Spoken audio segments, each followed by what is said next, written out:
رحمتي خواتان لێبێ هەموو وەرەقەیە لەمانە ژمارەیەکی پێوەیە هەر یەک ژمارەیەکی پێوەیە کەس نییە وەرەقە نییە بێ ژمارە بێ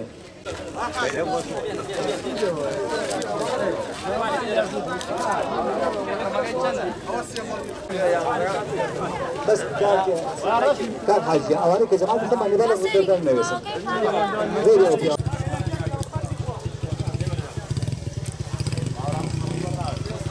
رقم كام؟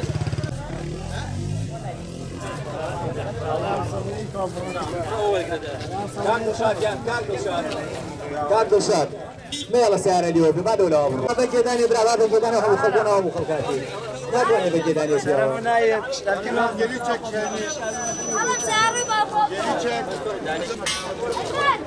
رقم حوت رقم هشت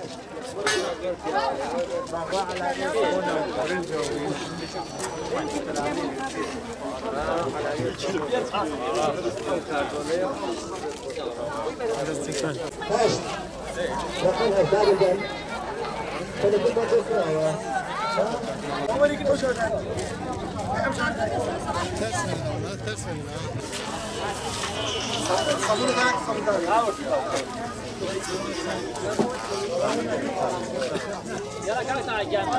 حفظة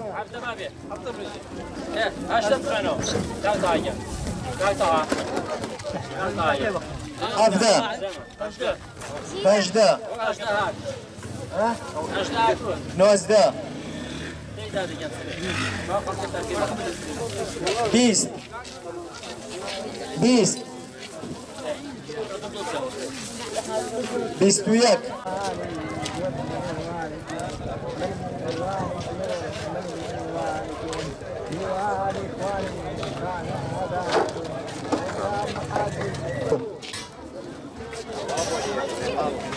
سيدو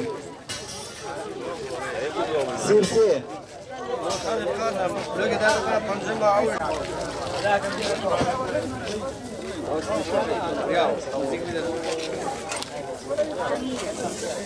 سي حوت سي واش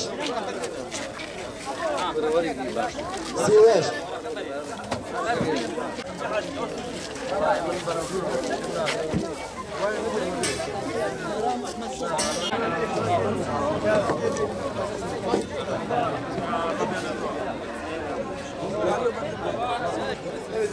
شلواش شلونو شلونو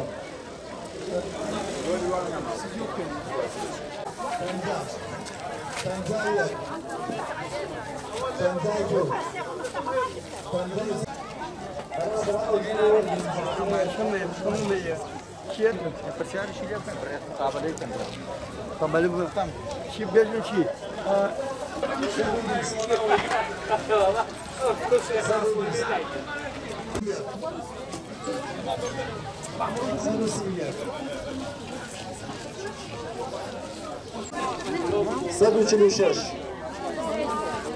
سبعة وشش سبعة وحوت سبعة پنجاه شش سبعة پنجاه حوت سبعة پنجاه حوت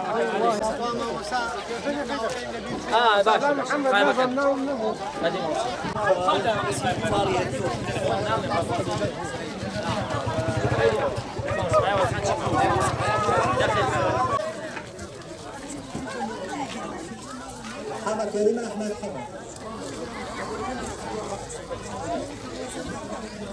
Şu ana kadar biz yüzlerce aileye yardımı dağıttık. Biraz önce kaymakamla görüştük. Şu anda tahrip olan yerleri ziyaret ettik, görüntülerini aldık. Sıra numarası çağrıldıkça biz İHO Ebrar, Avrupa Yetimler ve Umut Kervan Vakfı'nın hazırlıkları kolu ve yardım paketlerimizi şu anda burada teslim ediyoruz. Gördüğünüz gibi millet şu anda birkaç yüz ailenin sorunları gelmişler, buradan alıyorlar.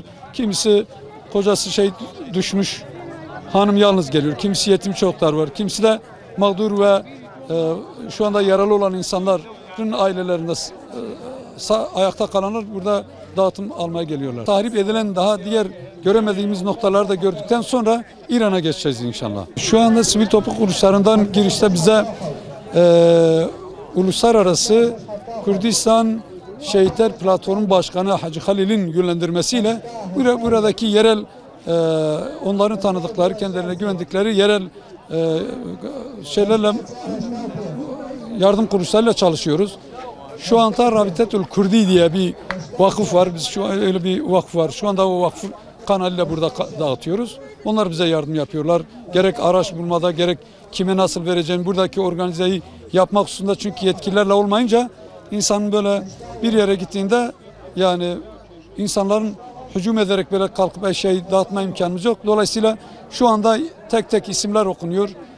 Fakirlere verilen isim ve sayı numarasına göre çağrılıp dağıtıyoruz. Yani gerçekten şu anda televizyonlarda gösterilen görüntülerden çok farklı, duyurulan durumdan çok farklı. Yani şu anda tahrip edilen, ölen, yaralanan meselelerden insanlar bahsediyorlar. Fakat yer itibariyle şu anda biraz böyle bir 50 metre aşağımızda bulunan bir mahalle var. Şu anda böyle dumanlardan başka bir şey çıkmıyor. Öyle onlarca ev orada yerle bir olmuşlar. Bir mahalle çökmüş yani. Bir iki köy tarihten silinmiş yani. Bu konuda çok ciddi tahribatlar var. Buradan bütün halka sesleniyoruz. Bu Müslüman kardeşlerimize sahip çıkalım. Mağdur, mazlum insanların gerçekten şu anda onları dinlerken yüreklerimiz kan ağlıyor. Yani hakikaten çok muzdarip oluyor, çok duygulanıyoruz. Duygularımızı ifade etmeye çalışırken bile ben boğazım düğümlüyorum. Bu konuda gerçekten çok ciddi mağduriyetler var. Yani halkımızın bu konuda ciddi manada seferber olmaları lazım. Yani tabiri caizse tabiatın vurduğu bu insanları hakikaten depremin açtığı fay hatlarını imanımız ve kardeşimizin hay hatları ve hay kaynaklarıyla inşallah bunu kapatmaya çalışalım. Halkımıza güveniyoruz. Bu konuda çok ciddi bir ihtiyaç vardır. Neye ihtiyaç vardır? Bunların nakdi paraya ihtiyaç vardır. Mesela bak şu anda gördüğünüz gibi şu anda bir enkazı bulunan bir evin önündeyiz. Bu enkaz sahibinin evlerinin yapılması için onlara nakdi yardımlar var. Nakdi yardıma ihtiyaçları vardır. Battaniyeye ihtiyaç vardır. Evi yıkılan insanlar için geçici olarak çadıra ihtiyaç vardır. Ve gerçekten de kuru gıdaya da ciddi manada yardımları vardır. Ayrıyeten burada 2 tane büyük hastane var. İkisi de her iki hastane de tahrip olmuş durumda ve şu anda hem hastalara bakacak hem hastane mekanı yok, hem de onların ihtiyacını giderecek ilaçlara ihtiyacı olduğunu söylüyorlar yetkililerle. Tabii biz şu an biraz sonra kaymakamla görüşten sonra daha detaylı bilgi almaya çalışacağız.